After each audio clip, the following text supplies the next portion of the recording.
అమరావతికి చేరుకున్నారు చంద్రబాబు పవన్ కళ్యాణ్. ఇప్పటికీ కూడా ఎటూ తేలలేదు కూటమి లెక్కలకు సంబంధించి.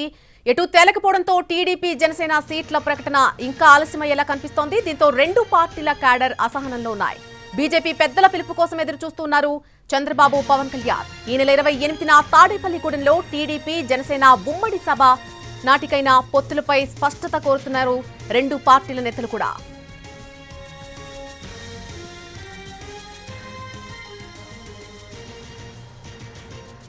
ఒకవైపు బీజేపీ మనసులో ఏముందో అర్థం కాక ఇటు టీడీపీ జనసేన శ్రేణులు కూడా సతమతమవుతున్నటువంటి పరిస్థితి ప్రస్తుతం కనిపిస్తోంది.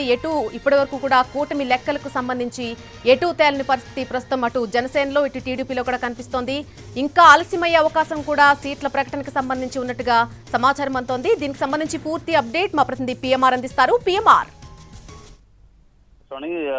అతి త్వరలోనే అంటే 1-2 రోజుల్లోనే కీలకమైన డెవలప్మెంట్లు ఏపీలో జరగబోయే సూచనలు చాలా స్పష్టంగా కనిపిస్తుంది. ఇప్పటి వరకు సీట్ల సర్దుబాటు అలాగే అభ్యర్థుల ఖరారు విషయంలో వైసీపీ ముందంజలో ఉంది. కానీ ఇటు ప్రధాన ప్రతిపక్ష పార్టీలుగా ఉన్న తెలుగుదేశం అలాగే జనసేన ఈ రెండు పార్టీలు కూటమిగా ఏర్పడ్డాయి. కానీ ఇప్పటి వరకు కసరత్తు అయితే చేశాయి కానీ అధికారిక ప్రకటన చేయని పరిస్థితి. సో ఈ నేపథ్యంలో బీజేపీ ఎంట్రీతో ఈ అధికారుల ప్రకటన అభ్యర్థుల కసరత్తు అనేది అభ్యర్థుల ప్రకటన అనేది సీట్ల సర్దుబాటు అలాగే అభ్యర్థుల ప్రకటన అనేది జాప్యమైన పరిస్థితి కనిపిస్తుంది. సో ఈ నేపథ్యంలో ఈ నెల 28వ తేదీలోగా ఒక కీలకమైన ప్రకటన అభ్యర్థుల వ్యవహారానికి సంబంధించి అభ్యర్థుల అభ్యర్థిత్వాల ఖరారు మరొక వైపు సీట్ల సర్దుబాటు ఈ రెండు అంశాలకు సంబంధించి కీలక ప్రకటన వెలువడే అవకాశం ఉన్నట్లుగా మనకి కూటమి పార్టీల నుంచి వస్తున్న సమాచారం మేరకు తెలుస్తోంది. సో మరోవైపు చూసుకుంటూ ఉంటే రేపే ఈ ప్రకటన అధికారిక ప్రకటన ఉండే అవకాశాలు ఉన్నట్టుగా కూడా మనకు సమాచారం ఉంటుంది. రేపు మంచి రోజు కావడంతో రేపు ఉదయం ఈ ప్రకటన చేసే అవకాశం ఉన్నట్లుగా మనకు సమాచారం రెండు పార్టీల వైపు నుంచి వస్తుంది. సో ప్రధానంగా చూసుకుంటూ ఉంటే ఎన్ని సీట్లకు సంబంధించిన వ్యవహారం మీద అభ్యర్థులను ప్రకటిస్తారన్న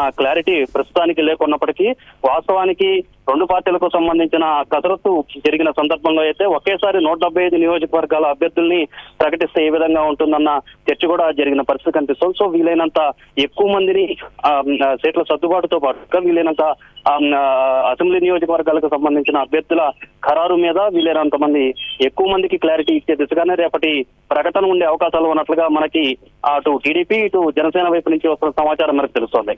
right PMR, thanks for the update.